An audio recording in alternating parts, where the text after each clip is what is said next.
ध्यान से सुनिए दोस्तों, क्या आपने कभी ये सोचा है कि आपकी जिंदगी का सबसे बड़ा दुश्मन कोई बाहर का इंसान नहीं, बल्कि आपका अपना ही दिमाग हो सकता है? हाँ, वही दिमाग जो आपको दुनिया से लड़ने की हिम्मत देता है। वही दिमाग कई बार आपको अंधेरे में धकेल देता है। वही दिमाग आपको अकेलेपन में छोड़ देता है और फिर चुपचाप कह देता है, अब खुद ही संभालो। अब जरा सोचिए, एक इंसान न जंगल में किसी जानवर से मरा, न किसी दुर्घटना में, न किसी बीमारी से।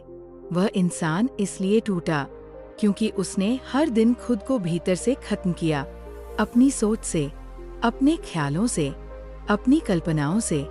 क्योंकि इंसान को सबसे बड़ा नुकसान बाहर की किसी घटना से नहीं होता, बल्कि उस डर से होता है जो कभी घटा ही नहीं, लेकिन उसने उसे सच मान लिया। आपने भी किया है न ऐसा? सोचा है कि शायद सामने वाला आपको नजरअंदाज कर रहा है। सोचा है कि कहीं गलती आपकी ही तो नहीं। सोचा है कि अगर सब कुछ खत्म हो गया तो क्या होगा। सोचा है कि शायद आप किसी के काबिल ही नहीं हैं। लेकिन क्या कभी आपने उस सोच को रोकने की कोशिश की? शायद नहीं, क्योंकि आपको लगता है कि ज्यादा सोचना आपकी आदत है, आपका स्वभाव है। पर सच्चाई यह है, ये आदत नहीं है, ये एक धीमा जहर है। एक ऐसा जहर जो हर दिन आपके आत्मविश्वास को खोखला कर रहा है, जो हर रात आपकी नींद छीन रहा है, जो रिश्तों में दरार डाल रहा है, और सबसे खतरनाक बात, जो आपको खुद से दूर करता जा रहा है। अब आप पूछेंगे, भाई अगर सोच अपने आप आ जाती है तो मैं करूं क्या? तो सुनिए, विचारों का आना बिल्कुल स्वाभाविक है, लेकिन हर विचार को अपने मन में जगह दे देना समझदारी नहीं है। आप सोचते रहते हैं और दुनिया आगे बढ़ती रहती है। आप सोचते रहते हैं और मौके हाथ से निकल जाते हैं। आप सोचते रहते हैं और जिन लोगों के बारे में आप सोच रहे होते हैं, वे अपनी जिंदगी हंसते हुए जी रहे होते हैं, बिना एक पल भी आपके बारे में सोचे। यही है ओवरथिंकिंग की सबसे कड़वी सच्चाई। आप खुद को उन लोगों के लिए तोड़ रहे होते हैं जो आपको याद भी नहीं रखते।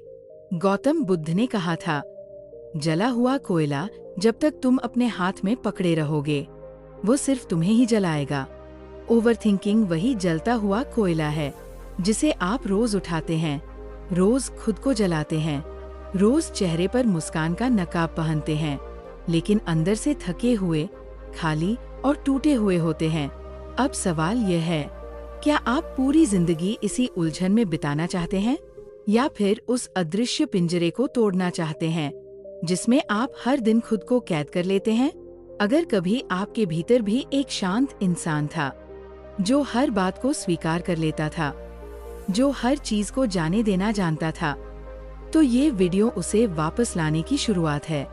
क्योंकि ये वीडियो आपको सिर्फ समझाएगा नहीं, ये आपको बचाएगा उस इंसान से जो आपके ही भीतर छिपा बैठा है और हर पल आपको सोच सोच कर तोड़ रहा है। ये सिर्फ एक वीडियो नहीं है, ये एक जंग है आपके और आपकी अनचाही सोच के बीच। और इस जंग की शुरुआत अभी, यहीं, इसी पल से होती है। क्या आप जानते हैं, कभी कभी सबसे बड़ी लड़ाई किसी और से नहीं, अपने ही दिमाग से होती है। मुद्दा इतना बड़ा नहीं होता, लेकिन दिमाग उसे इतना बड़ा बना देता है कि हम भीतर ही भीतर बिखरने लगते हैं।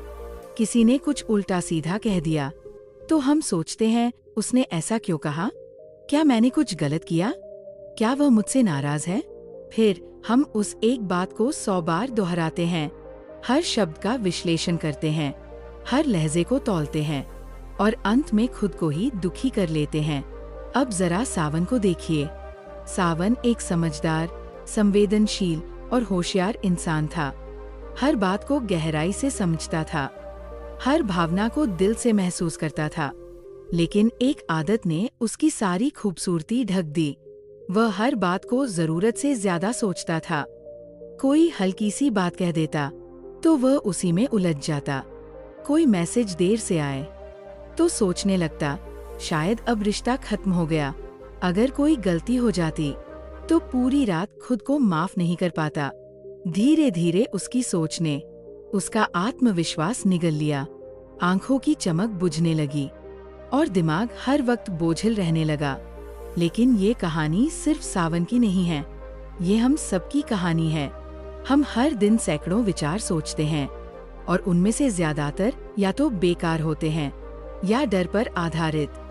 आप सोने की कोशिश करते हैं, दिमाग रुकता नहीं। आप किसी से बात कर रहे होते हैं, लेकिन भीतर सवाल चलते रहते हैं।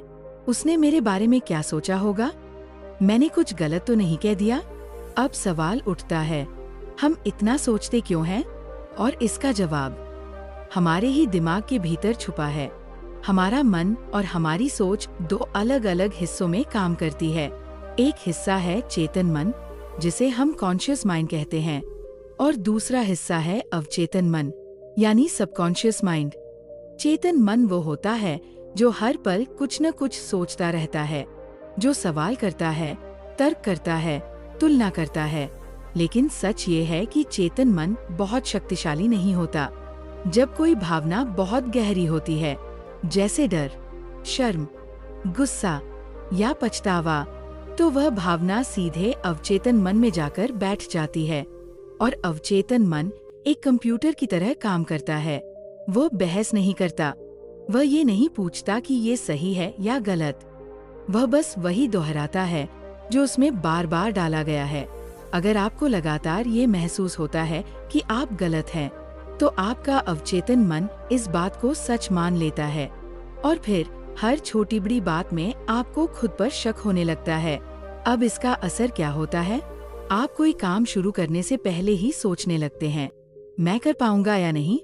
आप कुछ बोलने से पहले डरने लगते हैं, लोग क्या सोचेंगे। आप फैसले लेने में हिचकिचाते हैं, अगर गलत हो गया तो। और यहीं से शुरू होता है ओवरथिंकिंग का अंतहीन चक्र। ये सोच धीरे धीरे हमें भीतर से कमजोर करने लगती है।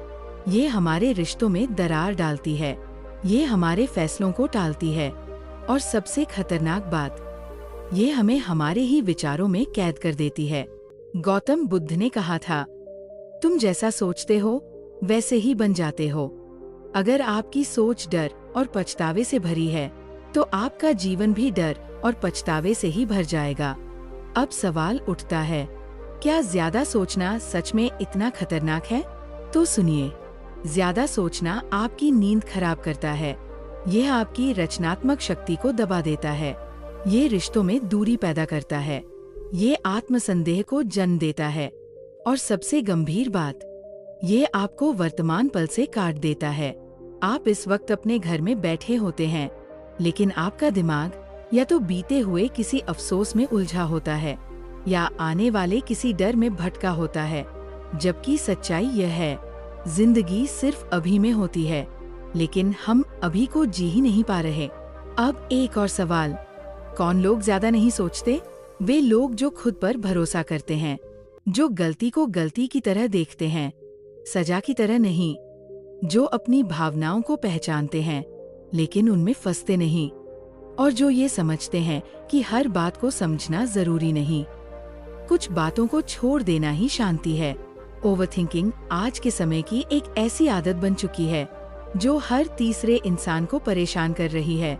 हम सभी के जीवन में सोचने की एक सीमा होती है, लेकिन जब वही सोच हमें चलाने लगे, तो वह सोच नहीं रहती, वह सजा बन जाती है। ज्यादा सोचने की यह आदत हमारे भीतर इतनी गहराई से बैठ जाती है कि हमें पता ही नहीं चलता कि हम कब इसके शिकार हो गए। ओवरथिंकिंग एक ऐसा जहर है जो बिना आवाज के चलता है, जो हमारी खुशियों को निगल जाता है, जो हमारे आज को बर्बाद करता है, और जो उन घटनाओं का डर दिखाता है जो शायद कभी होंगी ही नहीं। अब सवाल यह है, हम इतना सोचते क्यों हैं? इसका सबसे बड़ा कारण है अनिश्चितता और डर। जब हमें नहीं पता कि कल क्या होगा, सामने वाला क्या सोच रहा है, या किसी गलती का नतीजा क्या होगा, तो हमारा मन एक ही विचार को बार बार दोहराने लगता है। लेकिन ये दोहराव समाधान नहीं देता, ये उलझन और बेचैनी को और बढ़ाता है। मानव मस्तिष्क की बनावट ही ऐसी है, उसे स्पष्टता चाहिए, उसे सुरक्षा चाहिए, और जब उसे ये नहीं मिलती, तो वह सोचता है, फिर सोचता है और फिर भी सोचता रहता है। लेकिन क्या ये सोच सच में मदद करती है? एक प्रसिद्ध मनोवैज्ञानिक शोध के अनुसार जो लोग बहुत ज्यादा सोचते हैं उनका दिमाग समस्या हल नहीं करता, वह सिर्फ उसी समस्या को दोहराता रहता है। यानी हम समाधान नहीं ढूंढ रहे होते, हम उसी परेशानी को नए नए रूपों में जी रहे होते हैं। और यही प्रक्रिया हमारी मानसिक ऊर्जा को खा जाती है। जब ये सिलसिला रोज दोहराया जाता है तो anxiety, insomnia, low self esteem और डिप्रेशन जैसी समस्याएं जन्म लेती है। अब आप देखिए, कुछ लोग ऐसे भी होते हैं जो इतना नहीं सोचते। क्या वे लापरवाह होते हैं? नहीं, वे जानते हैं कि सोचने और ज्यादा सोचने में फर्क है। वे समझते हैं कि जो बातें उनके नियंत्रण में नहीं हैं, उन पर बार बार ध्यान देना खुद को तकलीफ देना है। अब सवाल उठता है, इस आदत को छोड़ा कैसे जाए? इसका जवाब है मन से लड़कर नहीं, मन को समझकर। हमारा मन एक बंदर की तरह है, कभी एक डाली से दूसरी पर तो कभी तीसरी पर कूदता रहता है। और जब हम उसे जबरदस्ती रोकने की कोशिश करते हैं तो वह और ज्यादा उछलता है। इसलिए पहला कदम है ध्यान देना, ऑब्जर्व करना। जब आप खुद को ज्यादा सोचते हुए पकड़े तो खुद से पूछें, क्या यह सोच अभी मेरे किसी काम की है? क्या इससे समस्या का समाधान निकल रहा है या ये सिर्फ मेरा समय और ऊर्जा खा रही है? आप पाएंगे कि 90% बार आप खुद को मानसिक सजा दे रहे होते हैं। अब एक और बात समझनी जरूरी है। अवचेतन मन इस सोच को और गहराई से पकड़ लेता है। जब आप बार बार किसी बात को सोचते हैं तो वह सोच आपके भीतर बैठ जाती है और फिर बिना वजह भी वही विचार आने लगते हैं। इसलिए समझदारी इसमें है कि हम सोचने की क्वालिटी बदलें, क्वांटिटी नहीं। गौतम बुद्ध ने कहा था, मन ही सब कुछ है, तुम जैसा सोचते हो वैसे ही बन जाते हो। इसका मतलब ये नहीं कि हम सोचना बंद कर दें। इसका मतलब है सचेत होकर सोचना, सकारात्मक दिशा में सोचना, समझदारी से और सीमित मात्रा में सोचना। अब सवाल आता है, मन को नियंत्रित कैसे करें? इसके लिए कुछ गहरे और असरदार उपाय हैं। पहला, अपनी सांसों पर ध्यान देना। जब मन बहुत दौड़ने लगे, आंखें बंद करें और सिर्फ अपनी सांसों को महसूस करें। सिर्फ 2 मिनट और आप महसूस करेंगे कि विचार धीमे पड़ रहे हैं। दूसरा, अपने विचार लिखिए। जो कुछ भी दिमाग में चल रहा है कागज पर उतार दीजिए।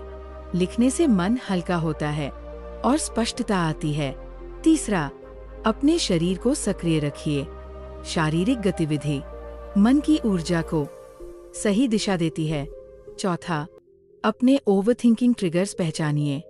कौन से लोग, कौन सा समय या कौन सी परिस्थितियां आपको ज्यादा सोचने पर मजबूर करती हैं, उन्हें समझिए और समय रहते खुद को संभालिए। और सबसे जरूरी, हर दिन खुद से ये सवाल पूछिए, क्या मैं अपने वर्तमान को किसी ऐसी बात के लिए बर्बाद कर रहा हूँ जो या तो हो चुकी है या शायद कभी होगी ही नहीं? अब आप सोच सकते हैं, क्या इससे सच में फर्क पड़ेगा? तो जवाब है हाँ, 100% फर्क पड़ेगा। लेकिन तभी जब आप इसे सिर्फ सुने नहीं, अपनाएं। मन पर नियंत्रण कोई जादू नहीं है, ये एक अभ्यास है। हर दिन थोड़ा थोड़ा अपने विचारों पर नजर रखिए, उन्हें दिशा दीजिए और जरूरत पड़े तो रुको कहना सीखिए। क्योंकि अगर आप नहीं कहेंगे तो आपकी सोच आपकी जिंदगी चलाने लगेगी। और जो सोच हमारे नियंत्रण में नहीं होती, वही सोच हमें जीवन का कैदी बना देती है। इसलिए अब समय है जागने का। अब समय है सोचने की सीमा समझने का। अब समय है सोचने और जीने के बीच संतुलन बनाने का। क्योंकि जितना समय आप अनावश्यक सोच में लगाते हैं, उतना ही समय आप अपने वर्तमान, अपनी खुशियों और अपनी जिंदगी से चुरा लेते हैं। और याद रखिए, अगर सोच सही दिशा में हो तो भविष्य बनता है, लेकिन अगर सोच सीमा से बाहर चली जाए तो सब कुछ बिखर सकता है। क्या आप भी कभी कभी इतना सोच सोच कर थक जाते हैं कि खुद से पूछते हैं, मैं इतना सोच क्यों रहा हूँ? एक छोटी सी बात होती है, लेकिन दिमाग उस पर घंटों दौड़ता रहता है। किसी ने कुछ कह दिया और हम उसे बार बार दोहराते रहते हैं, जो हो चुका है और जो शायद कभी होगा भी नहीं। और अंत में मिलता है तनाव, बेचैनी और मन का भारीपन। ये सिर्फ आपके साथ नहीं हो रहा, ये आज की दुनिया की एक गंभीर मानसिक आदत बन चुकी है। ओवरथिंकिंग यानी जरूरत से ज्यादा सोचना। सोचना जरूरी है, लेकिन जब वही सोच हमारी नींद, हमारी शांति और हमारे फैसलों को प्रभावित करने लगे, तो वह सोच नहीं रहती, वह सजा बन जाती है।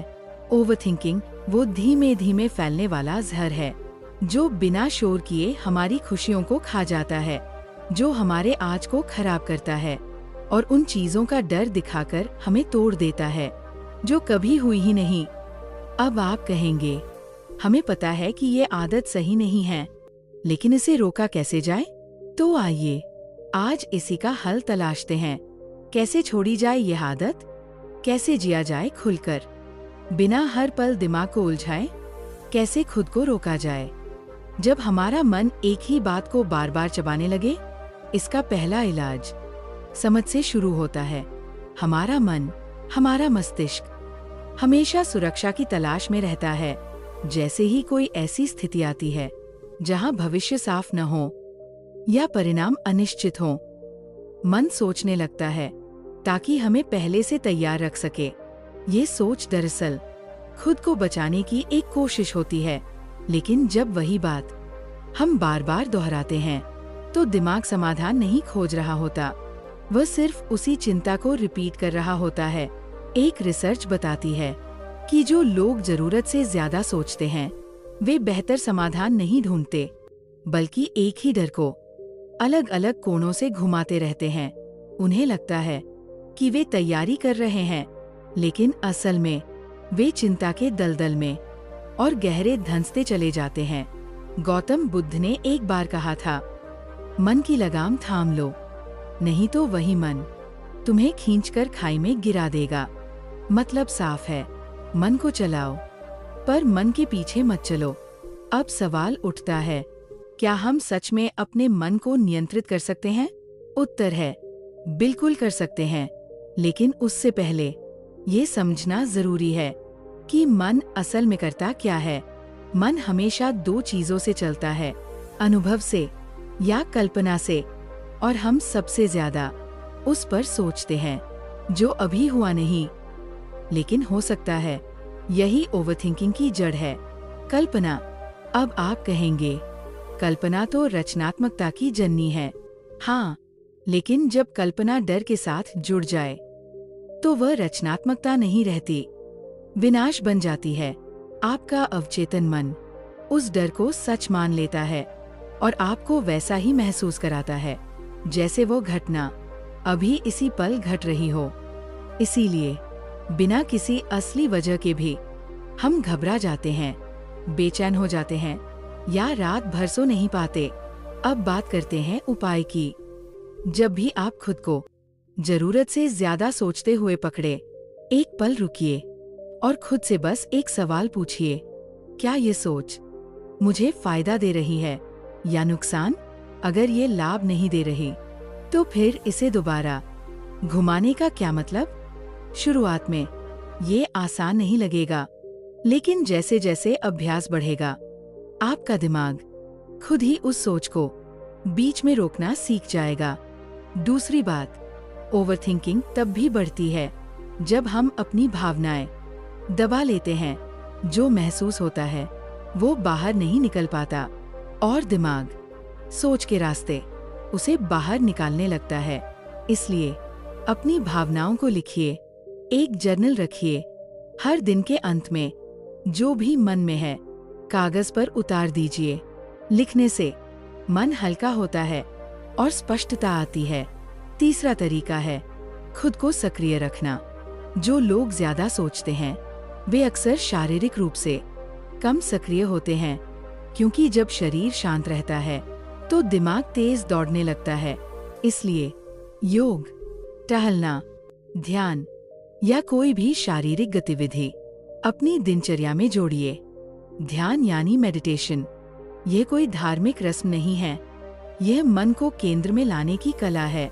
हर दिन सिर्फ 10 मिनट शांत बैठिए और अपनी सांसों पर ध्यान दीजिए।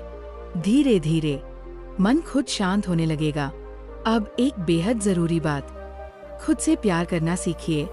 ओवरथिंकिंग तब भी बढ़ती है जब हम खुद को बार बार दोषी ठहराते हैं, अपने फैसलों पर संदेह करते रहते हैं।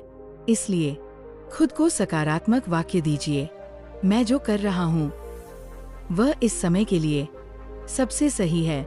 मैं अपने विचारों का मालिक हूँ। विचार मेरे मालिक नहीं हैं। मैं खुद को माफ करता हूँ और आगे बढ़ता हूँ। अब ध्यान दीजिए, कौन लोग कम सोचते हैं? वे लोग जो वर्तमान में जीते हैं, क्योंकि वे जानते हैं कि भविष्य सिर्फ संभावना है, सच्चाई नहीं। और अतीत पहले ही गुजर चुका है। इसलिए आज में जीने की कला सीखिए और याद रखिए, ओवरथिंकिंग एक दिन में नहीं छूटती। ये एक प्रक्रिया है। हर बार जब आप खुद को सोच में फंसा हुआ पाते हैं और उसे रोकने की कोशिश करते हैं, आप एक कदम आगे बढ़ते हैं। अब इस पूरी बात के बाद दिल से एक बात कहना चाहता हूँ। आपका दिमाग आपका दोस्त है, लेकिन जब वह बिना बुलाए सलाह देने लगे तो समझ लीजिए उसे शांत बैठना सिखाने का समय आ गया है। जैसे जैसे आप इस सोच को पहचानने लगते हैं और उसे रोकना सीखते हैं, वैसे वैसे जीवन में स्पष्टता आती है, शांति आती है और एक ऐसी शक्ति जन्म लेती है जो सब कुछ बदल सकती है।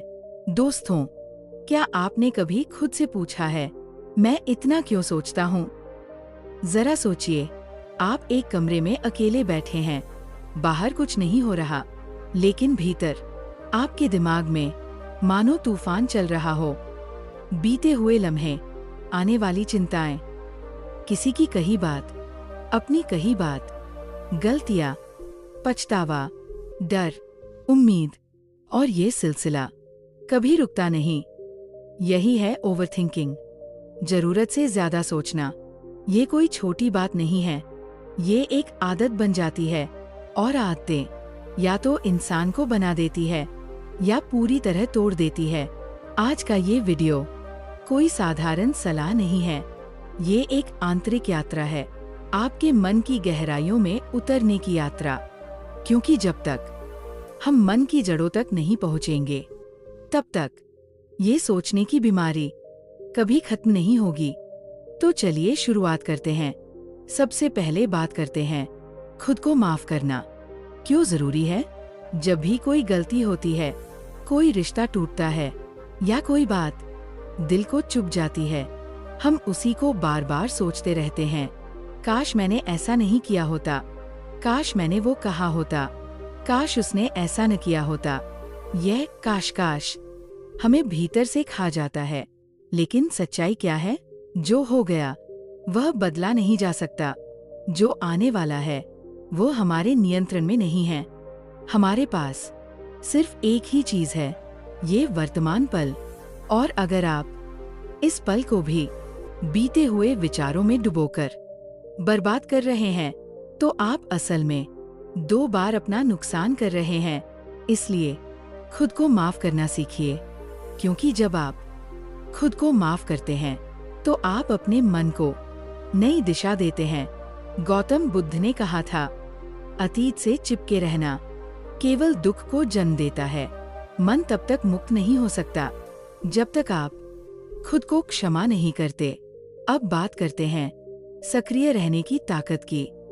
कहा जाता है खाली दिमाग शैतान का घर होता है, लेकिन असल बात यह है, जब आप कुछ नहीं कर रहे होते तो आपका मन खुद को व्यस्त रखने के लिए पुरानी यादों को दोहराने लगता है।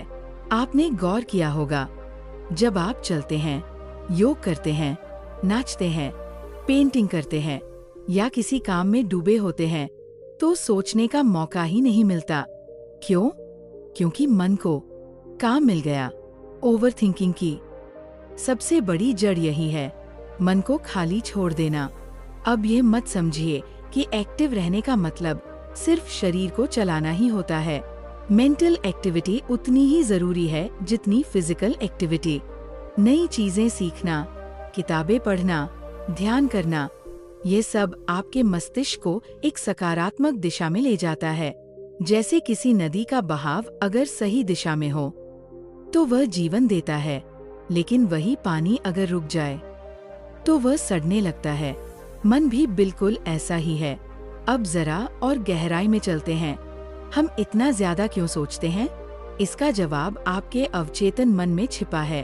आपका कॉन्शियस माइंड, यानी जो इस वक्त सुन रहा है, समझ रहा है, वो सिर्फ लगभग 10% काम करता है, बाकी 90% काम करता है आपका सबकॉन्शियस माइंड, जिसे हम समझते नहीं, जिसे हम कंट्रोल नहीं करते, लेकिन असल में वही हमें कंट्रोल करता है। अगर आपने बचपन से देखा है कि हर बात पर ज्यादा सोचो, हर पहलू को तौलो, डर लग रहा हो तो भी आगे मत बढ़ो, तो आपका अवचेतन मन ये मान चुका है कि ज्यादा सोचना ही सुरक्षा है। और आज आप उसी सुरक्षा के भ्रम में फंसे हुए हैं। लेकिन क्या ज्यादा सोचने से वाकई समस्याएं हल होती हैं? नहीं, बल्कि उससे नई समस्याएं जन्म लेती है। ओवरथिंकिंग आपके शरीर में कॉर्टिजोल नाम के स्ट्रेस हार्मोन को बढ़ा देती है। नींद खराब होने लगती है, शरीर हर समय थका हुआ महसूस करता है और धीरे धीरे ये एंजाइटी और डिप्रेशन तक पहुंच सकता है। अब सवाल उठता है, क्या कुछ लोग ऐसे भी होते हैं जो ज्यादा नहीं सोचते? हाँ, होते हैं। वे लोग जो जीवन को स्वीकार करना जानते हैं, जो समझते हैं कि हर चीज हमारे कंट्रोल में नहीं हो सकती, जो हर सवाल का जवाब तुरंत ढूंढने की जगह उसे समय के भरोसे छोड़ देते हैं, जो हर गलती से नफरत नहीं करते बल्कि उसे एक शिक्षक की तरह देखते हैं। वे लोग ओवरथिंक नहीं करते, वे लाइव करते हैं। और अगर आप भी ऐसा जीवन जीना चाहते हैं तो आपको एक नई आदत डालनी होगी। अपने मन को देखना। हर बार जब आप किसी सोच में डूब जाएं, एक पल रुकिए और खुद से एक सवाल पूछिए, क्या ये सोच मुझे फायदा पहुंचा रही है या नुकसान? अगर ये नुकसान दे रही है तो उसी पल अपना ध्यान वहां से हटा लीजिए। शुरुआत में ये मुश्किल लगेगा, लेकिन अभ्यास के साथ ये एक बेहद शक्तिशाली आदत बन सकती है। अब मन की भूमिका समझिए। मन हमारा सबसे बड़ा मित्र भी है और सबसे बड़ा शत्रु भी। जब हम मन के पीछे चलते हैं तो वह हमें भ्रमित करता है, लेकिन जब हम मन को अपने पीछे चलना सिखाते हैं तो वही मन हमारे जीवन को दिशा देता है। जैसा कि गौतम बुद्ध ने कहा था, मन ही सब कुछ है, जो तुम सोचते हो वही तुम बन जाते हो। इसलिए जरूरी है कि हम मन को काबू करना सीखें। और मन को काबू करने का पहला कदम है साक्षी भाव। देखो, लेकिन प्रतिक्रिया मत दो। सोच आ रही है, उसे पहचानो, पर उसके साथ बह मत जाओ। अब सवाल आता है, मन को ओवरथिंकिंग से कैसे बचाएं? इस रास्ते में ध्यान यानी मेडिटेशन सबसे बड़ा हथियार है। ध्यान का मतलब है मन को देखने की कला। आप किसी शांत जगह पर बैठ जाइए, अपनी आंखें बंद कीजिए और बस अपनी सांसों को महसूस कीजिए। विचार आएंगे, लेकिन आप उन्हें बस आते जाते देखें। धीरे धीरे आपका मन शांत होना शुरू हो जाएगा। और एक बात हमेशा याद रखिए, अपने मन से लड़िए मत, क्योंकि लड़ने से मन और ज्यादा ताकतवर हो जाता है। उसे प्यार से समझाइए, जैसे आप किसी छोटे बच्चे को समझाते हैं। अब अंत में एक भावुक लेकिन गहरी बात हमेशा याद रखिए, वही सोच बार बार लौटती है जो अधूरी होती है या जिसे आपने कभी स्वीकार नहीं किया। इसलिए अपने अतीत को अपनाइए। जो गलती हुई उसे स्वीकार कीजिए, जो दर्द मिला उसे समझिए और फिर खुद से कहिए, अब बहुत हुआ, अब मुझे जीना है, क्योंकि ये पल, यही जीवन है। अगर आपने इस पल को जीना सीख लिया, तो आप सच में ओवरथिंकिंग से मुक्त हो सकते हैं। और हाँ, अभी हमने सिर्फ शुरुआत की है। ज्यादा सोचने की आदत छोड़ने के कई और पहलू है, जिन्हें आने वाले हिस्सों में हम विस्तार से समझेंगे। अक्सर ऐसा होता है, हम सुबह उठते हैं, लेकिन दिमाग रात की बातों में उलझा रहता है। हम ऑफिस या काम पर होते हैं, लेकिन ध्यान किसी पुरानी गलती या आने वाले डर की कल्पना में डूबा रहता है। कोई कहता है, आज तुम बहुत थके हुए लग रहे हो, लेकिन असल में शरीर नहीं, दिमाग थका होता है, क्योंकि वह लगातार दौड़ रहा होता है। कल, परसों, सालों पहले या ऐसे भविष्य में जो अभी आया ही नहीं। यही है ओवरथिंकिंग, जरूरत से ज्यादा सोचना। और ये कोई हल्की बात नहीं है, ये एक मानसिक बोझ है, एक अदृश्य जाल जिसमें हम फंसते चले जाते हैं और हमें एहसास भी नहीं होता। इसका पहला इलाज एक सवाल है, क्या ये अभी हो रहा है?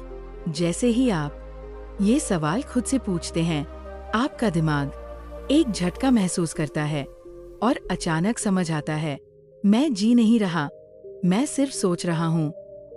हमारे विचार बेहद शक्तिशाली होते हैं, लेकिन जब हम उनके मालिक नहीं रहते और विचार हम पर राज करने लगते हैं, तभी ओवरथिंकिंग एक बीमारी बन जाती है। यहाँ गौतम बुद्ध की एक गहरी बात याद आती है, मन ही सब कुछ है, जैसा तुम सोचते हो वैसे ही बन जाते हो। अगर आपका मन लगातार गलती, चोट, डर या भविष्य की चिंता में भटकता रहेगा, तो आप धीरे धीरे शांति और वर्तमान से कटते जाएंगे, और जो आपके सामने है वह भी धुंधला पड़ जाएगा। अब आखिरी सवाल, हम इतना सोचते ही क्यों हैं? मन चुप क्यों नहीं रहता? इसका जवाब मनोविज्ञान और प्राचीन योगिक ज्ञान दोनों में मिलता है। मनोविज्ञान कहता है, जब भी दिमाग को कोई अधूरी बात मिलती है, कोई ऐसा फैसला जो अभी लिया नहीं गया, तो दिमाग उसे बार बार दोहराता है। इसे कहा जाता है ज़ाइगार्निक इफेक्ट। इसीलिए अधूरे काम, अधूरे रिश्ते और अधूरी बातें हमें चैन से बैठने नहीं देती। योग शास्त्र एक बहुत गहरी बात कहता है, मन ही बंधन है और मन ही मुक्ति। जिस दिन आपने अपने मन को अपने अधीन कर लिया, उसी दिन आप मुक्त हो गए, और जिस दिन मन ने आपको अपने कब्जे में ले लिया, उसी दिन आप बंध गए। इसीलिए जब भी आप खुद को एक ही बात को बार बार सोचते हुए पकड़े, तो सबसे पहले वही रुकिए, अपनी चेतना को थामिए और खुद से एक सीधा सवाल पूछिए, क्या यह इस समय सच में हो रहा है? इस एक सवाल का जवाब अकेले ही आपके भीतर शांति की एक लहर पैदा कर सकता है। अब एक और बेहद जरूरी बात पर आते हैं, डिसीजन डिले। ओवरथिंकिंग की असली जड़ यही है, निर्णय न लेना। हम फैसले इसलिए नहीं लेते क्योंकि हमें डर लगता है कि कहीं वह गलत न हो जाए। हम सोचते रहते हैं, फिर और सोचते हैं और सोचते ही रह जाते हैं, और इसी सोच के चक्रव्यूह में खुद को फंसा लेते हैं। लेकिन एक बात हमेशा याद रखिए, परफेक्ट डिसीजन नाम की कोई चीज नहीं होती। हर निर्णय में थोड़ा रिस्क होता है, थोड़ा संदेह होता है, लेकिन जब तक आप कोई निर्णय नहीं लेते, आपका मन आपको चैन से बैठने नहीं देता। तो करना क्या चाहिए? हर निर्णय को एक डेडलाइन दीजिए। खुद से कहिए, मैं इस विषय पर आज रात 8 बजे तक फैसला लूंगा, और फिर उसी समय निर्णय लेकर आगे बढ़ जाइए। भले ही वह फैसला पूरी तरह परफेक्ट न हो, क्योंकि आगे बढ़ना हमेशा सोचते रहने से बेहतर होता है। यहाँ एक बहुत सरल लेकिन गहरी बात समझनी है। आपका दिमाग स्पष्टता चाहता है। अगर आप उसे बार बार अधूरी और अनिश्चित बातें देते रहेंगे, तो वह बार बार उन्हीं बातों को चबाता रहेगा। बिल्कुल वैसे जैसे कोई इंसान रबर को चबाता रहता है, ना स्वाद आता है, फिर भी चबाता जाता है। प्राचीन भारतीय ज्ञान भी यही कहता है, विचार तभी शांत होते हैं जब निर्णय लिया जाता है। संशय ही मन को अस्थिर करता है, और जब मन अस्थिर होता है तो इंसान खुद को भी समझ नहीं पाता। इसलिए अगर आपको ओवरथिंकिंग से बचना है तो 2 बातें हमेशा याद रखिए। पहली, जब भी कोई विचार बार बार मन में आए, तुरंत रुकिए और खुद से पूछिए, क्या ये अभी हो रहा है?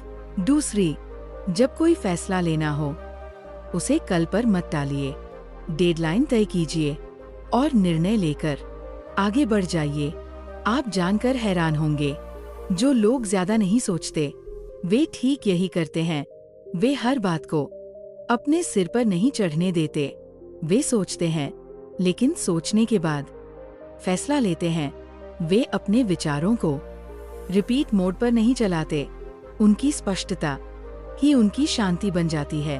अब समझिए, हमारा अवचेतन मन यानी सबकॉन्शियस माइंड बेहद ताकतवर होता है।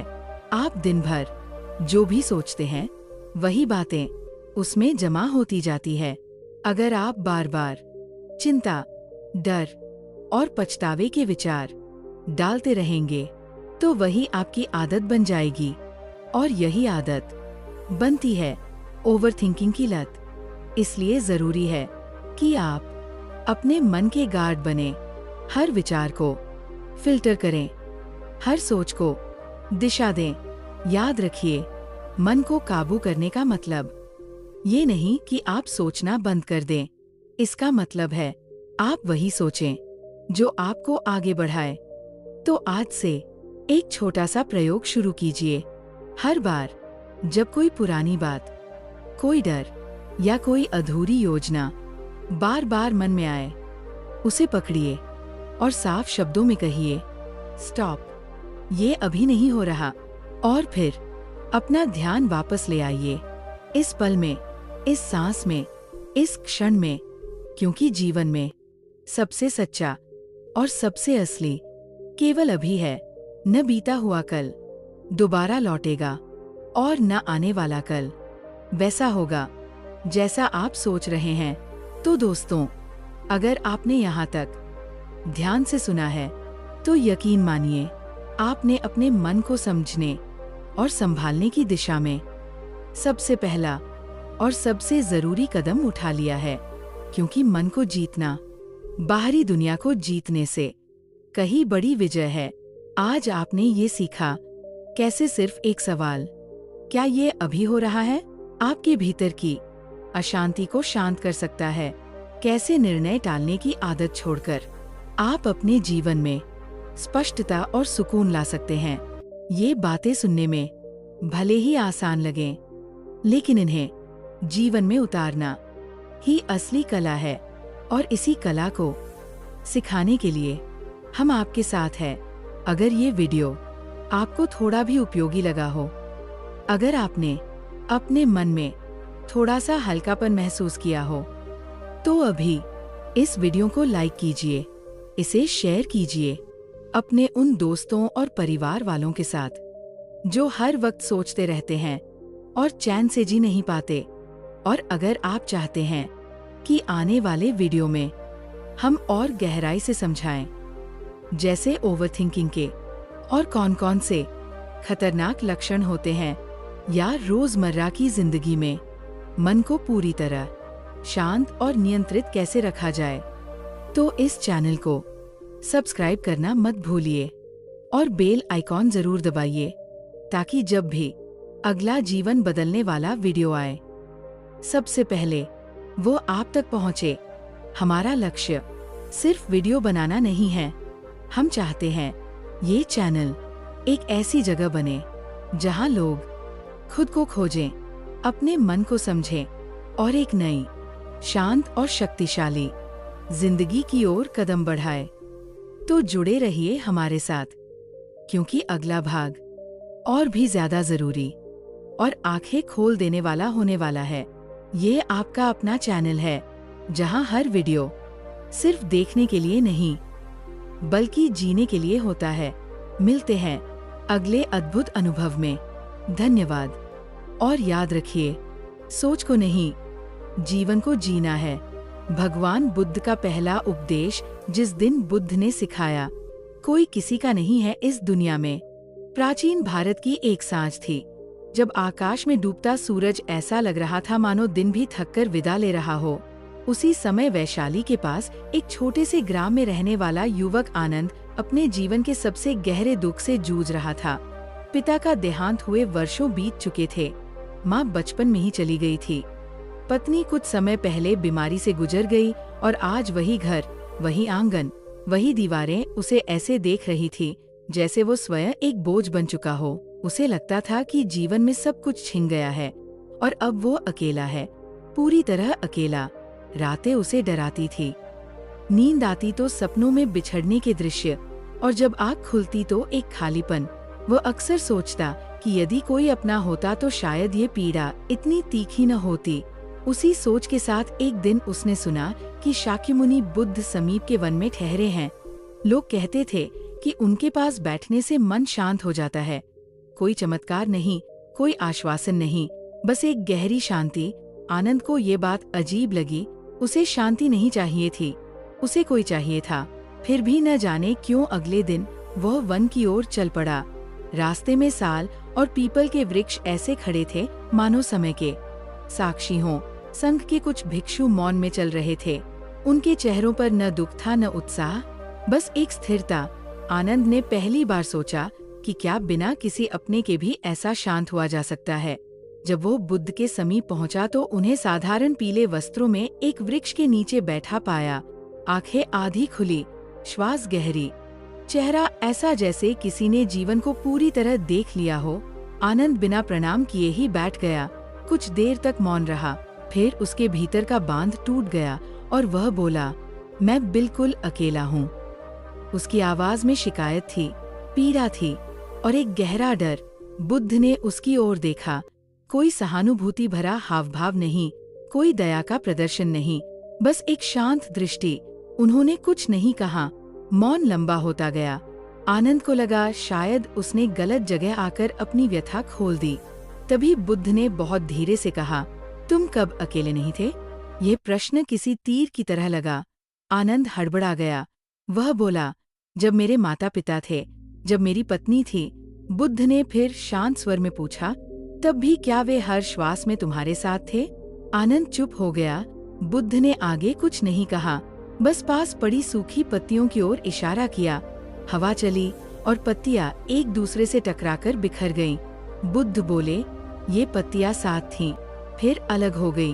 क्या इनका मिलना शाश्वत था? आनंद पहली बार समझने की कोशिश कर रहा था।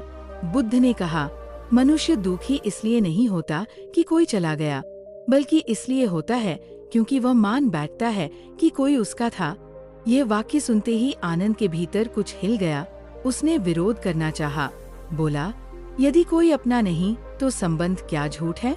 बुद्ध मुस्कुराए नहीं, गंभीर भी नहीं हुए, बस बोले, संबंध अनुभव है, स्वामित्व नहीं। फिर उन्होंने एक छोटी सी कथा सुनाई, एक यात्री की जो नदी पार करने के लिए नाव बनाता है। नदी पार होते ही नाव को पीठ पर लादकर चलने लगता है, क्योंकि वो सोचता है कि जिसने उसे बचाया वही अब उसका सहारा है। बुद्ध ने पूछा, क्या वह यात्री बुद्धिमान है? आनंद ने सिर हिलाकर मना किया। बुद्ध ने कहा, मनुष्य भी रिश्तों को नाव की तरह नहीं, बोझ की तरह ढोता है। ये बात आनंद के मन में गहराई तक उतरने लगी। उसे याद आया कि कैसे उसने अपनी पत्नी से भी उम्मीद की थी कि वह उसके दुख भरे मन को भर दे, और जब वह चली गई तो खालीपन और बढ़ गया। बुद्ध बोले, जब तुम किसी को अपना मानते हो तो अनजाने में उससे ये अपेक्षा भी जोड़ देते हो कि वह तुम्हें पूर्ण करे, और यही अपेक्षा दुख का बीज बनती है। आनंद की आंखों से आंसू गिरने लगे, लेकिन ये आंसू पहले जैसे नहीं थे। इनमें शिकायत कम और स्वीकार अधिक था। बुद्ध ने आगे कहा, कोई किसी का नहीं, इसका अर्थ ये नहीं कि प्रेम व्यर्थ है, इसका अर्थ ये है कि प्रेम मुक्त है, बिना पकड़, बिना डर। उन्होंने पास से गुजरते एक भिक्षु को देखा और बोले, ये संग भी मेरा नहीं और मैं भी इसका नहीं, फिर भी हम साथ चलते हैं। आनंद को पहली बार ये अनुभव हुआ कि अकेलापन शायद बाहरी स्थिति नहीं, बल्कि एक धारणा है। वह बोला, तो फिर सहारा कहाँ है? बुद्ध ने बहुत सरलता से कहा, जहाँ से तुम देख रहे हो, और अपने हृदय की ओर हल्का सा संकेत किया। उस क्षण आनंद को लगा जैसे किसी ने उसके भीतर जमी धूल को हटा दिया हो। उसे समझ आने लगा कि वह जीवन भर दूसरों में टिकने की जगह खोजता रहा, जबकि ठहराव भीतर संभव था। शाम गहराने लगी, पक्षियों की आवाजें लौटने लगीं। बुद्ध ने उठकर जाने का संकेत दिया। आनंद ने पूछा, क्या मैं फिर कभी अकेला महसूस नहीं करूंगा? बुद्ध ने चलते चलते कहा, भाव आएगा, जाएगा, लेकिन जब तुम जान लोगे कि कोई किसी का नहीं, तब अकेलापन तुम्हें डराएगा नहीं। उस रात आनंद उसी वन में ठहरा। पहली बार उसे घर की दीवारें नहीं, आकाश अपना लगा। वर्षों बाद नींद आई, गहरी और शांत। और सुबह जब वो उठा तो जीवन वैसा ही था, समस्याएं वैसी ही थी, लेकिन भीतर कुछ बदल चुका था। अब वह किसी के होने या न होने से अपने अस्तित्व को नहीं माप रहा था। यही उस दिन की सबसे बड़ी सीख थी कि जब हम ये समझ लेते हैं कि कोई किसी का नहीं, तब हम पहली बार सच में सबके साथ हो पाते हैं। और यदि ये कहानी आपके मन को छू गई हो तो इसे साझा करें, और ऐसी ही और कहानियों के लिए जुड़े रहें। कहानी के अगले उपदेश में चलते हैं। अकेले चलना सीखो। बुद्ध की सबसे कठिन सीख। उज्जैनी के बाहरी छोर पर फैले उस घने वन में सुबह की धुंध अभी पूरी तरह छंटी भी नहीं थी कि एक व्यक्ति तेज कदमों से भीतर की ओर बढ़ रहा था। उसका नाम विमल था। उम्र अधिक नहीं थी, लेकिन चेहरे पर थकान किसी वृद्ध की तरह जमी हुई थी। वो जीवन से भागा नहीं था, बल्कि जीवन के साथ चलने की कोशिश करते करते टूट चुका था। हर निर्णय में उसे किसी सहारे की आदत थी। बचपन में पिता, फिर गुरु, फिर मित्र, फिर पत्नी, और अब जब सब अपनी अपनी दिशाओं में आगे बढ़ चुके थे, वो खुद को अधूरा, असमर्थ और डरा हुआ महसूस कर रहा था। उसे लगता था कि अकेले चलना उसके बस की बात नहीं। हर मोड़ पर उसे किसी के कंधे की जरूरत पड़ती थी, लेकिन वही कंधे अब नहीं थे। किसी ने उसे बताया कि बुद्ध इसी वन में संघ के साथ ठहरे हैं। विमल इस उम्मीद में नहीं गया कि बुद्ध उसे कोई उपाय देंगे, बल्कि इस डर के साथ गया कि शायद वहाँ भी उसे ये सुनना पड़े कि उसे खुद ही सब करना होगा। जब वो पहुंचा तो बुद्ध टहल रहे थे। उनके साथ कुछ भिक्षु थे, लेकिन बुद्ध उनसे आगे पीछे नहीं चल रहे थे। कभी अकेले आगे बढ़ जाते, कभी पीछे रुक जाते। ये दृश्य विमल को अजीब लगा। उसने सोचा, ये भी अकेले चल रहे हैं। थोड़ी देर बाद बुद्ध एक शाल वृक्ष के नीचे रुके। भिक्षु दूर बैठ गए। विमल पास आया और बिना भूमिका के बोला, मैं अकेले नहीं चल सकता। उसकी आवाज में स्वीकार था, लेकिन उसके भीतर भय कांप रहा था। बुद्ध ने उसे देखा और कहा, तुम अभी भी चल ही रहे हो। विमल चौंका, लेकिन मैं हर बार गिर जाता हूँ। बुद्ध बोले, क्योंकि तुम किसी का हाथ ढूंढते हो। ये वाक्य विमल को कठोर लगा। उसने कहा, क्या मनुष्य को सहारे की जरूरत नहीं? बुद्ध कुछ क्षण मौन रहे, फिर पास पड़ी एक लकड़ी उठाई और जमीन पर रख दी। उन्होंने कहा, यह लकड़ी तभी तक सहारा है जब तक तुम इसे पकड़े हो, लेकिन यदि तुम इसे पकड़े पकड़े चलना ही न सीखो तो ये बोझ बन जाती है। विमल को अपने जीवन के सारे रिश्ते, सलाहें, अपेक्षाएं एक साथ याद आ गईं। उसे लगा जैसे वो हर समय किसी न किसी लकड़ी को पकड़े चलता रहा। बुद्ध ने आगे कहा, अकेले चलना कठिन इसलिए नहीं कि मार्ग कठिन है, बल्कि इसलिए कि तुमने कभी अपने पैरों पर भरोसा नहीं किया। ये बात विमल के भीतर उतरने लगी। उसने पहली बार महसूस किया कि वह निर्णय लेने से पहले ही दूसरों की स्वीकृति खोजता रहा, और जब वो नहीं मिली तो डर गया। बुद्ध ने उसे एक कहानी सुनाई, एक हिरन की जो झुंड से बिछड़ गया था। शुरू में वह डरा, कांपा, लेकिन उसी एकांत में उसने अपने कान तेज किए, आंखें सजग की, और वही हिरन आगे चलकर सबसे सतर्क और शक्तिशाली बना। बुद्ध ने कहा, झुंड सुरक्षा देता है, लेकिन दृष्टि अकेलापन देता है। विमल को लगा जैसे किसी ने उसके भीतर छिपे भय का नाम ले लिया हो। उसने पूछा, लेकिन यदि रास्ता गलत हो गया तो?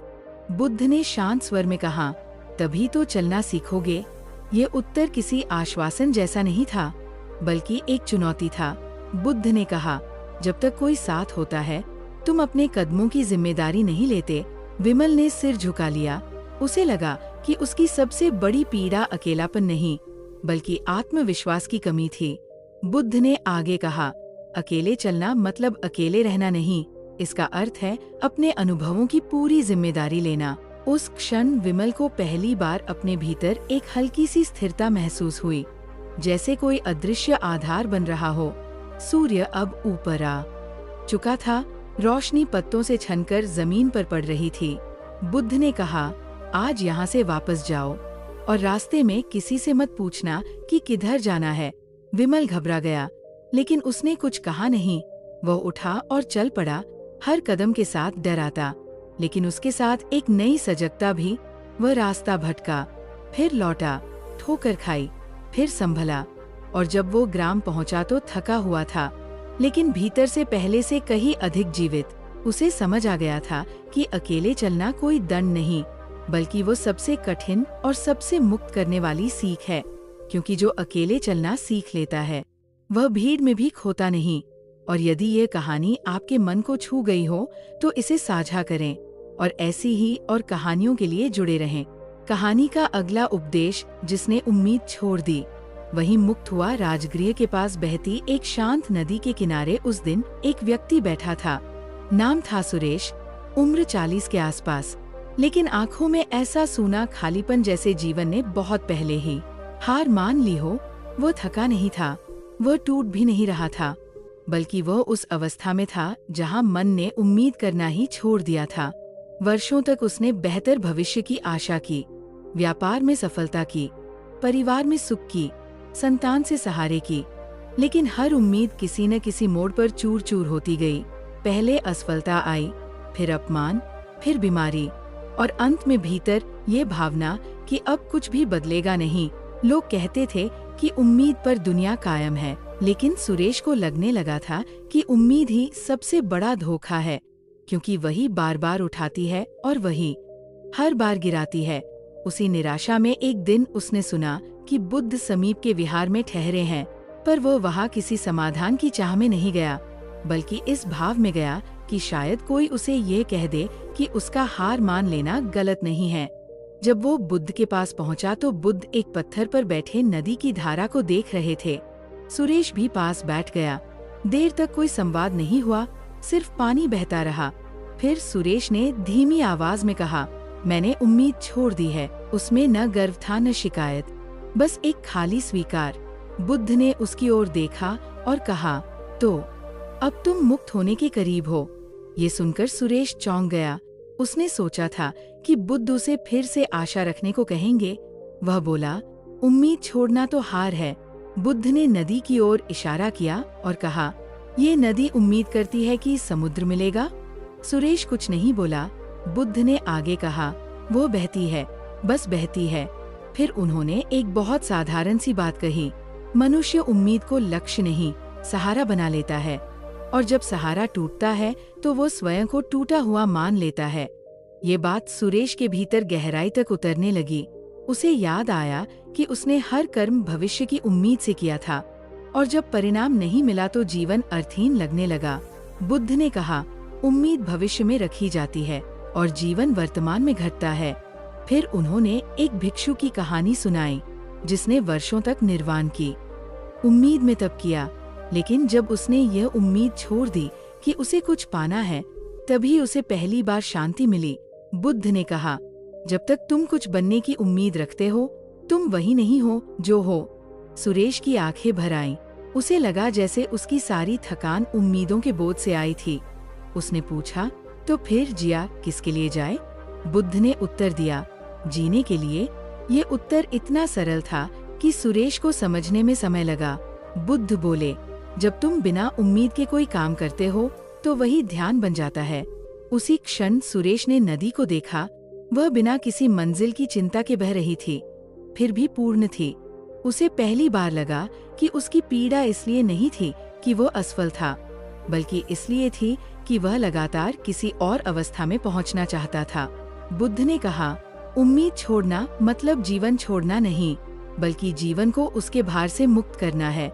सूर्य ढलने लगा। प्रकाश पानी पर सुनहरी रेखाएं बनाने लगा। सुरेश के भीतर वर्षों बाद हल्कापन उतरने लगा। वो उठा और बुद्ध को नमन किया। बुद्ध ने कुछ नहीं कहा, बस नदी की ओर देखते रहे। उस दिन के बाद सुरेश का जीवन चमत्कारिक रूप से नहीं बदला। समस्याएं वही रहीं, परिस्थितियां वही रही, लेकिन अब वो हर सुबह इस उम्मीद के बिना उठता था कि आज कुछ बड़ा होगा, और इसी कारण हर छोटा क्षण बड़ा हो गया। उसने जाना कि जिसने उम्मीद छोड़ दी वही वास्तव में मुक्त हुआ। और यदि ये कहानी आपके मन को छू गई हो तो इसे साझा करें और ऐसी ही और कहानियों के लिए जुड़े रहें। कहानी का अगला उपदेश बुद्ध और टूटा हुआ भिक्षु। जब मन हार चुका था श्रावस्ती के उस विहार में, उस दिन हवा भी जैसे बोझिल थी। बादल छाए थे लेकिन बरसने का साहस नहीं कर पा रहे थे। उसी वातावरण में एक भिक्षु चुपचाप एक कोने में बैठा था। उसका नाम था तिष्य। कभी वही तिष्य संत का सबसे तेजस्वी भिक्षु माना जाता था। ध्यान में स्थिर, आचरण में अनुशासित, वाणी में संयमित। लेकिन आज उसकी आंखों में न तेज था न स्थिरता, बस एक थकान थी जो भीतर तक टूट चुकी थी। महीनों से उसका मन ध्यान में नहीं टिक रहा था। हर बार आंख बंद करते ही स्मृतियाँ, पछतावे, असफलताएं उमड़ आती। उसे लगता था कि वो बुद्ध के मार्ग के योग्य नहीं रहा, कि उसका मन हार चुका है। कई बार उसने सोचा कि संग छोड़ दे, साधना छोड़ दे, क्योंकि वो स्वयं से ही हार गया था। उसी दिन बुद्ध विहार में आए। तिष्य ने उन्हें देखा लेकिन पास जाने का साहस नहीं हुआ। उसे लगा कि बुद्ध उसकी टूटन देख लेंगे, और ये विचार ही उसे और कमजोर कर रहा था। पर बुद्ध स्वयं धीरे धीरे चलते हुए उसके पास आकर बैठ गए। बिना कुछ पूछे, बिना कुछ कहे, दोनों के बीच एक लंबा मौन फैल गया। तिष्य का मन और व्याकुल होने लगा। अंततः वो टूटे स्वर में बोला, मेरा मन हार गया है। ये स्वीकार बहुत भारी था। बुद्ध ने उसकी ओर देखा। उनकी आंखों में कोई निराशा नहीं थी, बस गहरी करुणा थी। उन्होंने कहा, किससे हार गया? तिष्य चुप रहा। बुद्ध ने स्वयं ही कहा, उस छवि से जिसे तुम अपने बारे में पकड़े हुए हो। यह वाक्य तिष्य के भीतर कहीं गूंज गया। बुद्ध ने आगे कहा, तुम ये मान बैठे थे कि एक दिन तुम्हारा मन हमेशा स्थिर रहेगा, और जब ऐसा नहीं हुआ तो तुमने स्वयं को असफल मान लिया। तिष्य की आंखों से आंसू बहने लगे। बुद्ध ने पास पड़ी एक मिट्टी की दिया उठाई। उसमें तेल नहीं था, बाती जली नहीं थी। उन्होंने कहा, यदि ये दीपक न जले तो क्या तुम इसे तोड़ दोगे या तेल डालोगे? तिष्य ने धीमे से कहा, तेल डालेंगे।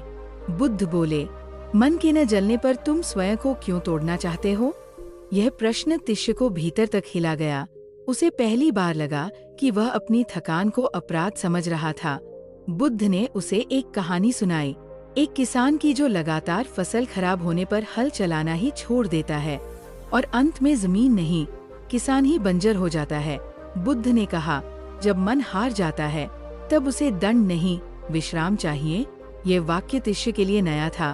उसने साधना को संघर्ष बना लिया था, जबकि वह करुणा से उपजती है।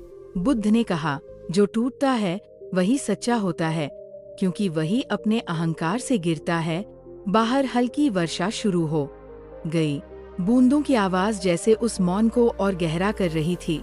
तिष्य को लगा कि उसका बोझ कुछ हल्का हो रहा है। बुद्ध ने कहा, मन का हारना अंत नहीं, आरंभ है, क्योंकि अब तुम किसी बनने की जिद में नहीं हो। उस क्षण तिष्य को पहली बार लगा कि उसकी विफलता ही उसका द्वार बन सकती है। बुद्ध उठे और जाने लगे। जाते जाते उन्होंने कहा, आज ध्यान मत करना, बस श्वास को आने जाने दो। तिष्य ने वैसा ही किया। उस रात उसे कोई महान अनुभव नहीं हुआ, कोई आलोक नहीं दिखा, लेकिन वर्षों बाद वो स्वयं से लड़ नहीं रहा था, और उसी शांत स्वीकार में उसने जाना कि जब मन हार चुका होता है तब बुद्ध की करुणा उसे फिर से खड़ा नहीं करती, बल्कि उसे बैठना सिखाती है, और वहीं से सच्ची यात्रा शुरू होती है। और यदि यह कहानी आपके मन को छू गई हो तो इसे साझा करें, और ऐसी ही और कहानियों के लिए जुड़े रहें। अगला उपदेश बुद्ध की वो कहानी जो डर हमेशा के लिए खत्म कर दे। कौशल देश के एक छोटे से ग्राम में रात अचानक उतर आई थी। चांद बादलों में छिपा था और अंधकार ऐसा घना था कि दीपक की लौ भी कांप रही थी। उसी रात एक युवक अर्जुन अपने घर के बाहर बैठा था। शरीर स्वस्थ था, धन की कमी नहीं थी, परिवार भी था। फिर भी उसके भीतर एक ऐसा डर था जिसका कोई चेहरा नहीं था। वह डर था मृत्यु का, असफलता का, अपनों को खो देने का, अकेले रह जाने का, और सबसे अधिक उस अज्ञात भविष्य का जो हर श्वास के साथ पास आता हुआ लगता था।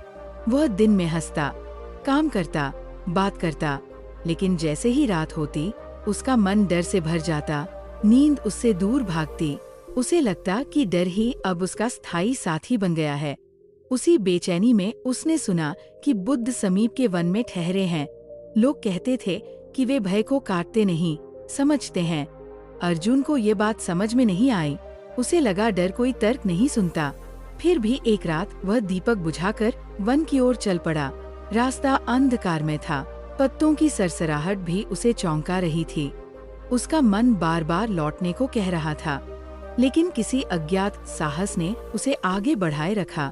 जब वह पहुंचा तो बुद्ध एक वृक्ष के नीचे बैठे थे। उनके आसपास कोई दीपक नहीं था, फिर भी उनके पास अंधकार भयावह नहीं लग रहा था। अर्जुन ने कांपती आवाज में कहा, मुझे डर लगता है। बुद्ध ने तुरंत उत्तर नहीं दिया। उन्होंने कहा, बैठो। अर्जुन बैठ गया। उसका शरीर अभी भी तनाव में था। बुद्ध ने कहा, डर कहाँ है? अर्जुन ने कहा, मेरे भीतर। बुद्ध बोले, तो आंख बंद करो और उसे देखो। ये सुनकर अर्जुन और डर गया। उसने कहा, मैं उससे भागता हूँ। बुद्ध ने शांत स्वर में कहा, भागने से ही वो बड़ा होता है। कुछ क्षण बाद अर्जुन ने आंखें बंद की। उसका श्वास तेज था, मन में वही डर, वही आशंकाएं। बुद्ध ने धीरे से कहा, जो दिख रहा है वही डर नहीं, डर उसे न देखने की आदत है। ये वाक्य अर्जुन के भीतर गूंजने लगा। उसने पहली बार डर को दबाने की जगह महसूस करना शुरू किया। हृदय की धड़कन, पेट की जकड़न, सांस की घबराहट, सब स्पष्ट होने लगे। बुद्ध ने कहा, डर भविष्य में रहता है, शरीर वर्तमान में। अर्जुन को लगा जैसे उसका मन बार बार कल में भाग रहा है। बुद्ध ने एक कथा कही, एक यात्री की जो अंधेरी गुफा में प्रवेश करता है और छाया को राक्षस समझ लेता है, लेकिन जब वह दीपक जलाता है तो पता चलता है कि वहाँ कुछ भी नहीं। बुद्ध ने कहा, डर छाया है, प्रकाश नहीं।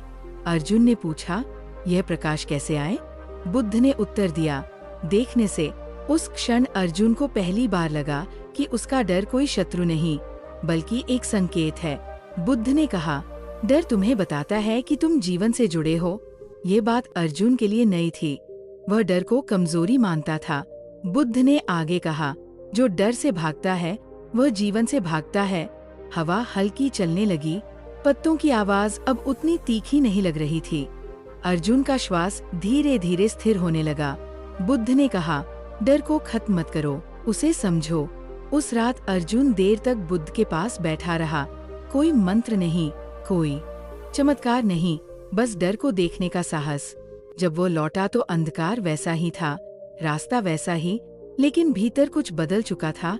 अब डर आता था, लेकिन वह उसे तोड़ता नहीं था, क्योंकि उसने जान लिया था कि डर स्थायी नहीं, और जो उसे देख लेता है उसके लिए डर का शासन समाप्त हो जाता है। और यही बुद्ध की वह कहानी थी जो डर को हमेशा के लिए नहीं, लेकिन उसकी सत्ता को हमेशा के लिए खत्म कर देती है। और यदि यह कहानी आपके मन को छू गई हो तो इसे साझा करें और ऐसी ही और कहानियों के लिए जुड़े रहें। अगला उपदेश, क्यों ज्यादा सोचने वाला व्यक्ति कभी सुखी नहीं होता। मगध की राजधानी के पास एक शांत से उपवन में उस दिन एक व्यक्ति बेचैनी से टहल रहा था। उसका नाम नंदन था। बुद्धिमान माना जाता था, पढ़ा लिखा, हर विषय पर विचार करने वाला। लेकिन जितना उसका मन तेज था उतना ही अशांत भी। वो हर निर्णय को लेने से पहले 100 बार सोचता, हर बीती बात को 100 बार दोहराता और हर आने वाले कल की 100 संभावनाएं गढ़ता। उसका मन कभी वर्तमान में टिकता ही नहीं था। रात को बिस्तर पर लेटते ही विचारों की भीड़ उमड़ पड़ती। क्या सही किया, क्या गलत हो गया, आगे क्या होगा, यदि ऐसा हुआ तो क्या करूँगा, यदि वैसा हुआ तो कैसे बचूंगा। शरीर थक जाता लेकिन मन चलता रहता। लोग उसे समझदार कहते थे, लेकिन भीतर वो स्वयं को कैद महसूस करता था। उसी अवस्था में उसने बुद्ध के बारे में सुना कि वे मन को शांत नहीं करते, कि उसकी उलझन को सुलझने देते हैं, ये बात नंदन को अजीब लगी, क्योंकि वो वर्षों से मन को शांत करने की कोशिश ही तो कर रहा था। फिर भी एक दिन वो बुद्ध के पास पहुंचा। बुद्ध एक वृक्ष के नीचे बैठे भूमि पर कुछ रेखाएं खींच रहे थे। नंदन ने प्रणाम किया और बिना भूमिका के कहा, मेरा मन कभी रुकता नहीं। बुद्ध ने ऊपर देखा और पूछा, क्यों रुकना चाहिए? ये उत्तर नंदन के लिए अप्रत्याशित था। उसने कहा, क्योंकि सोच सोचकर मैं दुखी हो जाता हूँ। बुद्ध ने जमीन पर बनी रेखाओं की ओर इशारा किया और कहा, ये रेखा है, ये विचार है, और यह उनके बीच की जगह है। नंदन समझ नहीं पाया। बुद्ध ने कहा, तुम विचारों को रोकना चाहते हो, लेकिन उन्हें देखना नहीं चाहते। फिर उन्होंने एक छोटी सी कहानी सुनाई, एक कुम्हार की जो चाक पर घड़ा बनाते समय चाक को रोकता नहीं, बल्कि उसे संतुलन में रखता है। बुद्ध बोले, घूमता चाक समस्या नहीं, असंतुलन समस्या है। यह वाक्य नंदन के भीतर उतरने लगा। उसे एहसास हुआ कि वह सोचने से नहीं, सोच में डूब जाने से दुखी होता है। बुद्ध ने कहा, जो ज्यादा सोचता है वह हर विचार को सच मान लेता है। नंदन ने पूछा, तो क्या सोचना गलत है? बुद्ध ने शांत स्वर में कहा, नदी बहना गलत नहीं, उसमें डूब जाना पीड़ादायक है। यह उपमा नंदन के मन में अटक गई। बुद्ध ने आगे कहा, मन का काम सोचना है, लेकिन तुमने उसे जीवन का मालिक बना दिया। उस क्षण नंदन को पहली बार लगा कि वह अपने ही मन का सेवक बन गया था। बुद्ध ने उसे एक प्रयोग करने को कहा, अभी जो विचार आए उसे पूरा मत करो। नंदन चौंका।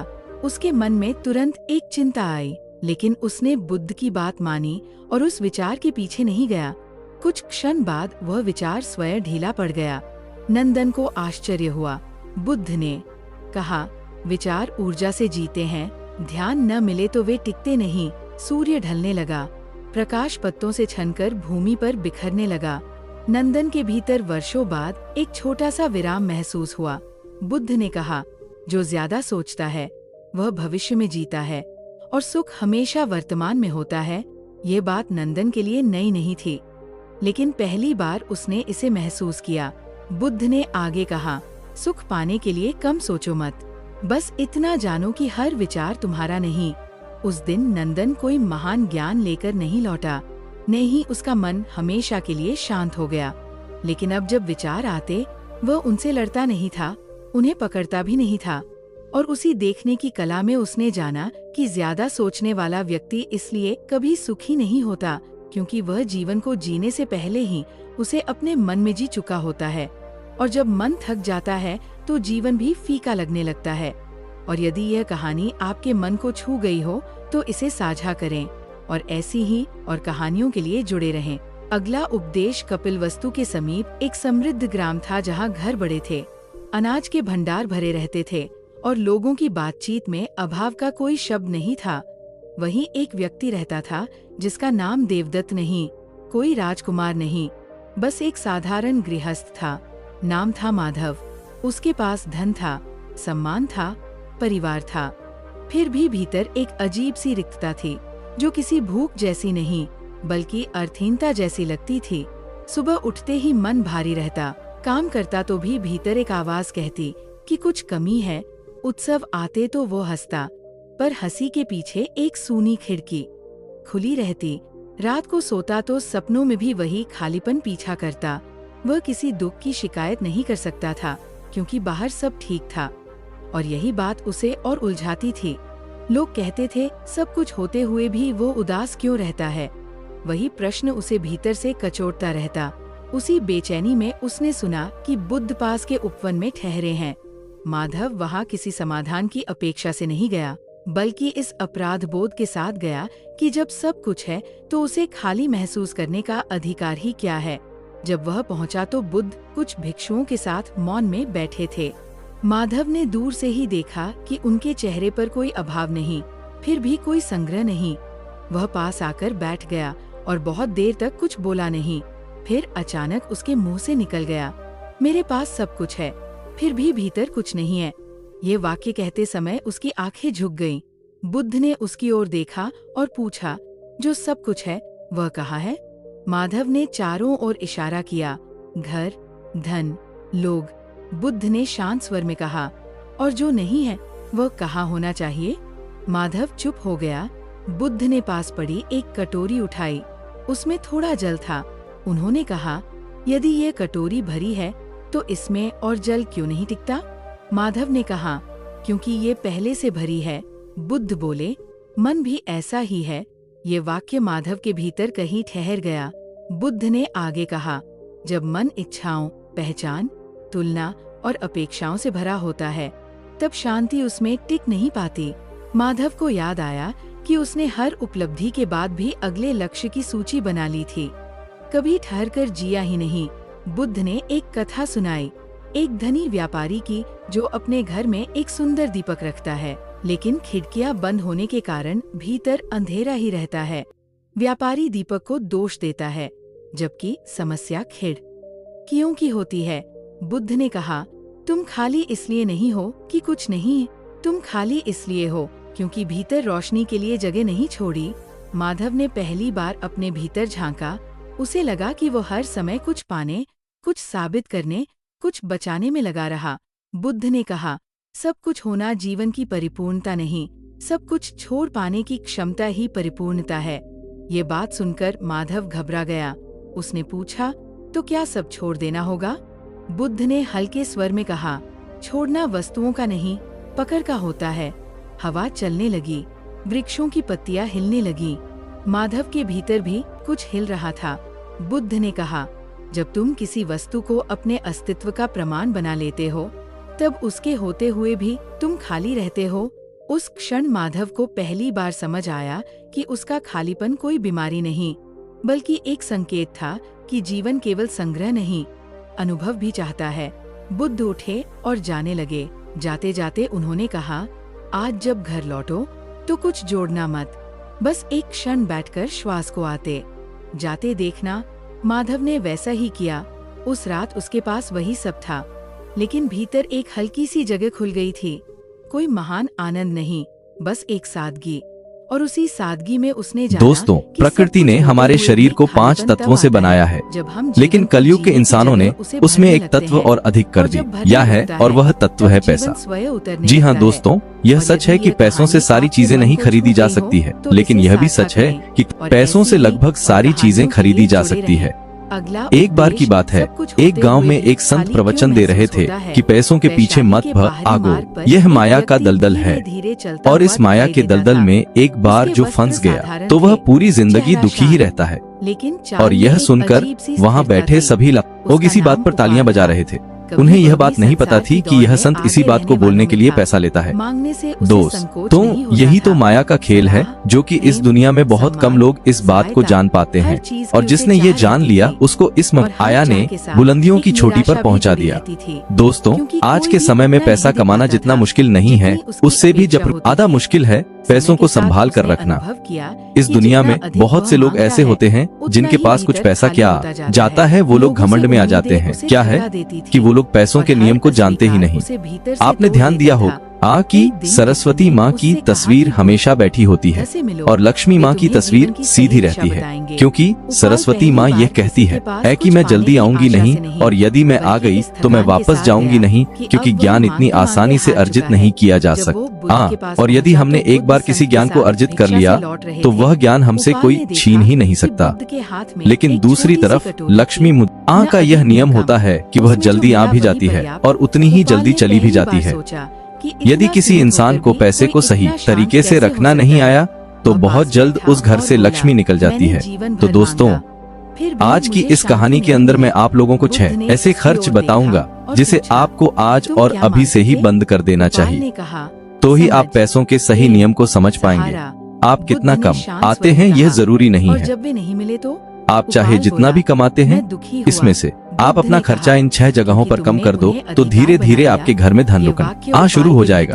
आपको खुद को लगेगा कि सच में हमारे घर में पैसा रुकना शुरू हो गया है, और अमीर बनने का सबसे पहला रास्ता यही होता है कि अपने खर्च को कम कर दो और ज्यादा पैसा कमाने का तरीका ढूंढो।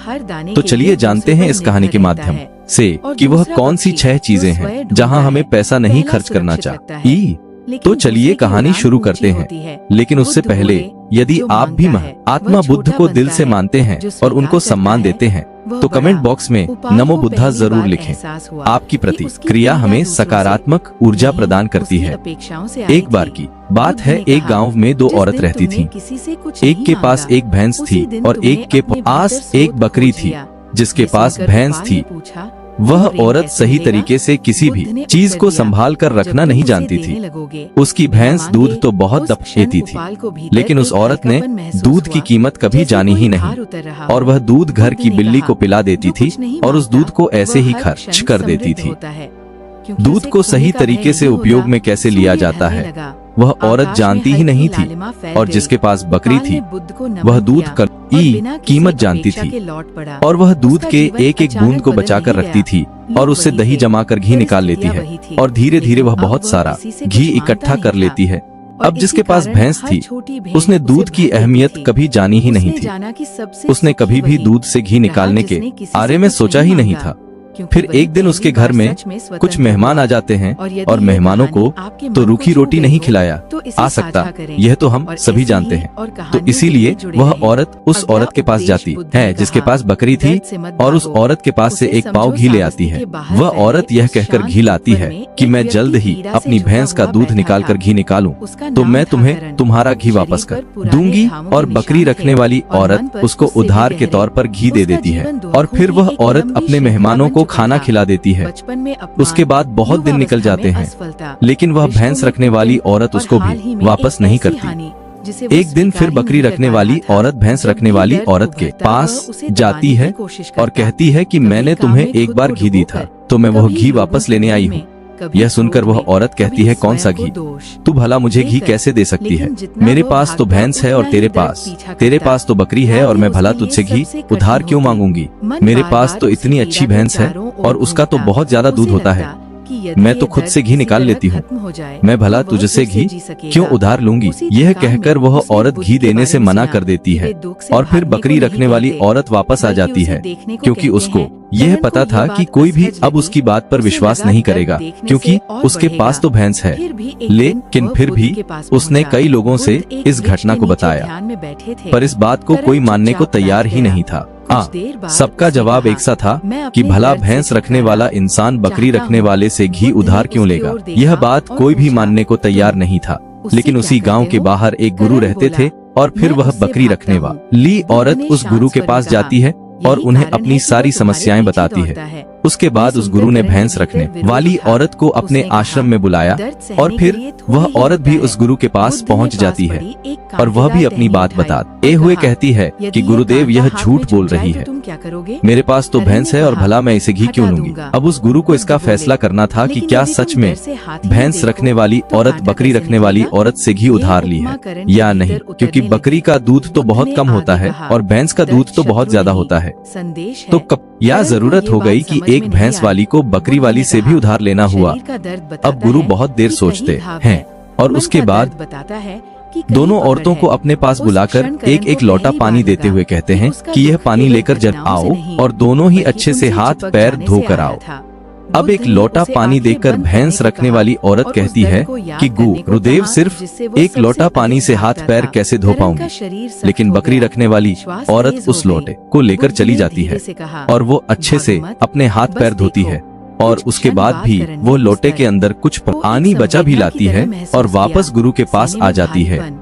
लेकिन वह भैंस रखने वाली औरत लोटा लेकर जाती है और उसने सिर्फ अपना हाथ धोया और उस लोटे को खाली करके वापस ले आती है। जैसे ही वापस लाकर दोनों औरतें लोटा रखती हैं तभी वह गुरु कहते हैं कि भैंस रखने वाली औरत ने बकरी रखने वाली औरत से ही ली थी और उसे ही वापस करना चाहिए। अब जो गांव के लोग पास में बैठे थे उन्होंने कहा, गुरुदेव इससे कैसे साबित हो सकता है कि भैंस रखने वाली औरत ने बकरी रखने वाली औरत से ही उधार ली है? लेकिन उसके बाद वह गुरु कहते हैं कि जरा इन लोगों पर ध्यान दो। इस औरत ने लोटे में इतना पानी बचा भी लिया और हाथ पैर मुंह सब धो। ये होती है किसी भी चीज की अहमियत को समझना। और दूसरी औरत ने सिर्फ अपने मुंह को धोकर ही लोटे का सारा पानी खत्म कर दिया, क्योंकि उसको इस पानी की कीमत नहीं पता थी। और जिस चीज की हमको कोई कदर न होती, वो भले ही हमारे पास कितने भी हो, वह नष्ट हो ही जाती है, वह खत्म हो ही जाती है। और यदि हमारे पास कोई भी चीज कम है और यदि हम उसको सही तरीके से इस्तेमाल में लेते हैं और उसकी कीमत को जानते हैं, तो जरूर उससे हम फायदा ले सकते हैं। जैसे कि बकरी रखने वाली औरत ने दूध बचाकर उसे मक्खन निकाली और उससे घी बनाई, और दूसरी तरफ भैंस रखने वाली औरत को दूध की कद्र नहीं थी, इसलिए इतना दूध होने के बावजूद भी उसके घर में मेहमानों के लिए घी नहीं था। यह बात सत्य है। उसके बाद भैंस रखने वाली औरत उस गुरु के चरणों में गिर जाती है और कहती है, महाराज मुझे क्षमा कर दीजिए, मैं अभी घर जाकर उसको घर वापस दे दूंगी। उसके बाद वह गुरु कहते हैं कि बूंद बूंद से सागर भरता है। हमारे पूर्वजों ने यह कहावत यूं ही नहीं बनाई कि हमारी छोटी छोटी बचत हमारे भविष्य में एक महत्वपूर्ण लाभ बनकर हमें मिलती है, और यह बात बहुत ही कम लोग जान पाते हैं। और यही बात हमारे घर में लक्ष्मी पर लागू होती है। यदि हम लक्ष्मी को बचाएंगे तो वही लक्ष्मी हमें भविष्य में अधिक लाभ बनकर मिलेगी। तो दोस्तों, ये कहानी तो आपको समझ में आ ही गई होगी। तो आइए अब जानते हैं वह 6 खर्चों के बारे में जो हमें आज से ही बंद कर देना चाहिए। पहला खर्च जो आपको आज ही बंद कर देना चाहिए वो है दिखावा करना। आपके अगल बगल में किसी ने महंगी कार ले ली तो अब आपके मन में जलन होने लगती है कि मुझे भी जल्द ही कार लेनी है, और यही दिखावे का खर्च आपको पूरी उम्र गरीब बनाकर रखता है। दोस्तों, हम में से ऐसे बहुत से लोग होते हैं जो सिर्फ दिखावे के चक्कर में ही बहुत सारा ऐसा सामान उठा लाते हैं जिससे कि दूसरों के सामने अपना रुतबा अधिक हो सके। कार ले लेना, महंगे जेवर ले लेना, महंगे मोबाइल ले लेना, या फिर ऐसी कोई महंगी चीज खरीद लेना जिसकी हमें हमारी जिंदगी में कोई जरूरत भी नहीं होती।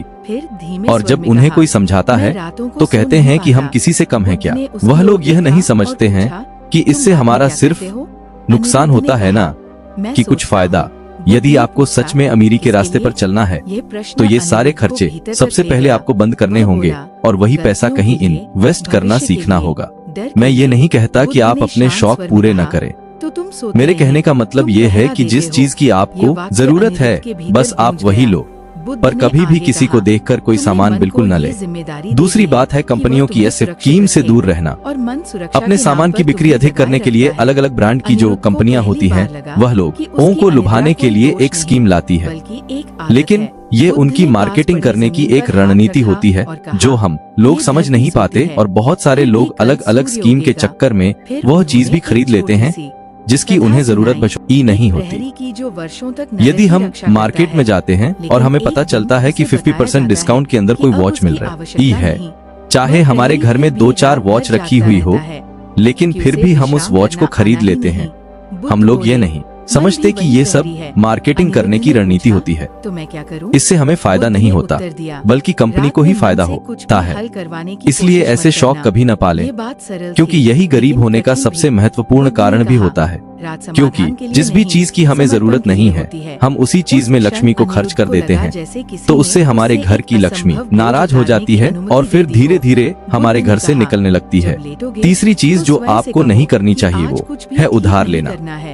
दोस्तों, आज के समय में ज्यादातर लोग कर्ज लेकर महंगी महंगी चीजें खरीद लेते हैं, जैसे एक ही कार, बंगला, मोबाइल, और फिर उसका पैसा भरते रहते हैं। पहली बार ये विचार जैसे कि आजकल हम लोग क्रेडिट कार्ड का इस्तेमाल करते हैं। क्रेडिट कार्ड हमें पैसे खर्च करने के लिए कहता है। जो पैसा हमारे पास है या फिर जो पैसा हमारे पास आने वाले हैं और उस पैसे को हम खर्च कर देते हैं, तो जरा सोचिए कि हम अमीर कैसे बन पाएंगे। जो पैसा हमारे पास अभी आया ही नहीं है, उस पैसे को भी अगर हम खर्च कर देते हैं तो हम अमीर बनने के बारे में कैसे सोच सकते हैं। और साथ ही हम उन बातों का पालन नहीं करते जो हमें गरीब बनाती है, तो हम अमीर कैसे हो सकते हैं। और बहुत लोग तो ऐसे भी होते हैं जो लोन लेकर जमीन खरीद लेते हैं और ये सोचते हैं कि जब हमें इसमें फायदा होगा तो हम लोन वापस कर देंगे।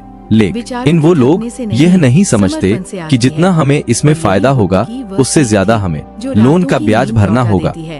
तो दोस्तों ऐसा काम कभी न करें, कर्ज लेकर कोई भी चीज न खरीदें। चौथी जो चीज है और सबसे अच्छी बात भी है कि आप अपने पैसों को कैश में रखकर ही खर्च करें। कभी भी मोबाइल फोन के किस भी ऐप का उपयोग